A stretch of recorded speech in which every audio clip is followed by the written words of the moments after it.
በመካ የመግቢያ በሮች ላይ ቆማ የባሏን አቡል አስን መመለስ ተጠበቅ ነበር። መካ እንደደረሰም ወደ ሩቅ ቦታ ሊሄድ ነው በማለት ለዘይነብ ነገራት። ውድ የሀያት ሚዲያ ቤተሰቦች እንዲሁም ለቻናሉ አዲስ የሆናችሁ እንኳን ደህና መጣችሁ፣ እንኳን ደህና ቆያችሁ። በዚህ ቻናል እስላማዊ ታሪኮች፣ የሰሃቦች ታሪክ ይቀርብበታል። እንደዚህ አይነት ይዘቶች ያላችሁ የምትወዱ ከሆነ ቻናሉን ሰብስክራይብ፣ ላይክ፣ ሼር በማድረግ ቤተሰብ ይሁኑ። ሀሳብ አስተያየት ኮሜንት ሳጥን ውስጥ ማስቀመጥ ትችላላችሁ። የዛሬው ከባለፈው የቀጠለ ክፍል 2 ነው። መልካም ቆይታ። እርሷም የት ለመሄድ እንዳቀደ ጠየቀችው። እርሱም ምን አይደለም የሚሄደው አንቺ ነሽ። ካሁን በኋላ ወደ አባትሽ ዘንድ ትሄጃለሽ። እኔና አንቺ አንድ ላይ መሆን አንችልም፣ መለያየት አለብን። ምክንያቱም አንቺ ሙስሊም ነሽ አለ።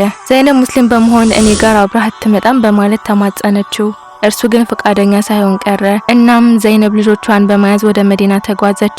አንድ ቀን አቡል አስ ተመልሶ እርሷ ዘንድ ይመጣል በሚል ተስፋ ለ6 ዓመታት ሌላ ባል ሳታገባ ኖረች። 6 ዓመታት በኋላ የዘይነብና አቡል አስን የሚያገናኝ አንድ ክስተት ተፈጠረ። ወደ ሶሪያ የሚያቀና አንድ የነጋዴዎች ቡድን መንገድ ላይ በነብዩ መሐመድ ሰለላሁ ዐለይሂ ወሰለም ሰሃባዎች እንዲቆም ተደረጋል። ከነዚያ ነጋዴዎች ጋር አቡል አስ የሚገኝ ነበር።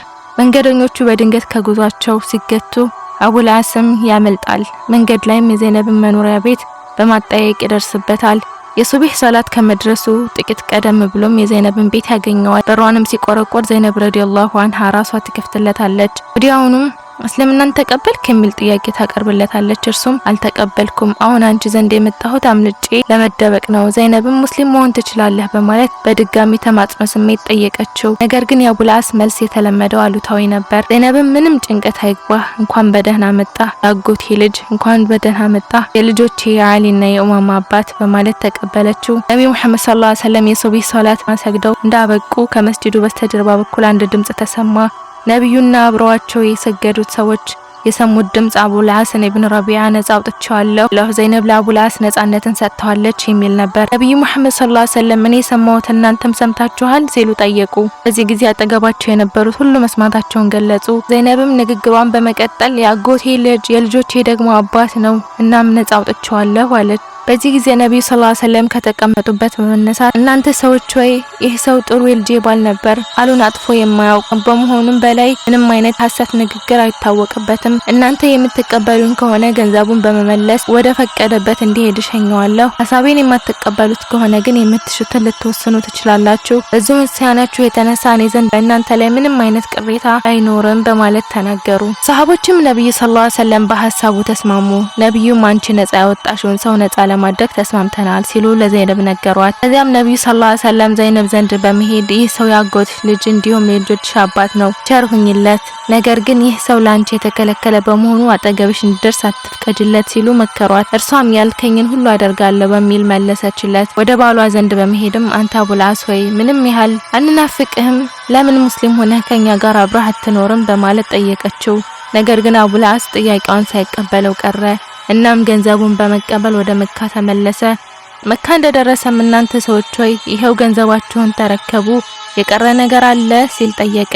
ሰዎቹም የቀረ ነገር እንደሌለ በመግለጽ ለፈጸመላቸው ውለታ ምስጋና ቀረቡለት። ከዚያም አቡል አስ ድንገተኛ የሆነ ጉዳይ በህዝቡ ፊት ይፋ አደረገ። ካሁን ጀምሮ በአላህ ፈጣሪነትና በመሐመድ መልእክተኛነት አምኛለሁ የሚል መግለጫ ሰጠ። ወደ መዲና በመመለስም ነብዩ ሰለላሁ ዐለይሂ ወሰለም ዘንድ አመራ። የተወደዱ የአላህ መልእክተኛ ሆይ ትናንት ነጻ ወጡኝ፣ ዛሬ ደግሞ ከአላህ ሌላ የሚገዙት ፈጣሪ እንደሌለ እና ከርሶ ደግሞ መልእክተኛው መሆኑን መስክሬያለሁ አለ። ከዛም ወደ ዘይነብ ተመልሼ እንድገባ ይፈቀድልኛልን ሲል ነብዩን ጠየቀ። ነብዩ ሰለላሁ ዐለይሂ ወሰለም ፊታቸው በፈገግታ ተሞልቶ እጁን ይዘውት ወደ ዘይነብ ቤት ወሰዱት። እንደደረሱም አንቺ ዘይነብ ሆይ ያጎትሽ ልጅ እኔ ዘንድ በመምጣት ወደ አንቺ መመለስ ይችል እንደሆነ ጠየቀኝ በማለት ተናገሩ። እዚህ ጊዜ ዘይነብ ረዲየላሁ ዐንሃ ልክ ከ20 ዓመት በፊት ለመጀመሪያ ጊዜ የትዳር ጥያቄ እንደቀረበላት ሲነገራት ነበረው አይነት ስሜት ፊቷ ላይ ተነበበ። እንደዛኔው ፊቷ በሀፍረት ቀላ፣ ፊቷን በሚማርክ ፈገግታ ተሞላ። ይህ ከሆነ ከ1 ዓመት በኋላ ዘይነብ ረዲየላሁ ዐንሃ ሞተች። አቡል አስም እጅግ በምትወደው ሚስቱ መለየት ሳቢያ አዘነ። አቡል አስን ለቅሶ በስፍራው የነበሩት ሁሉም ባያራጨ ነበር። ነብዩ መሐመድ ሰለላሁ ዐለይሂ ወሰለም አይኖቻቸው በእንባ ልባቸው ደግሞ በሐዘን ተሞልቶ መጡ።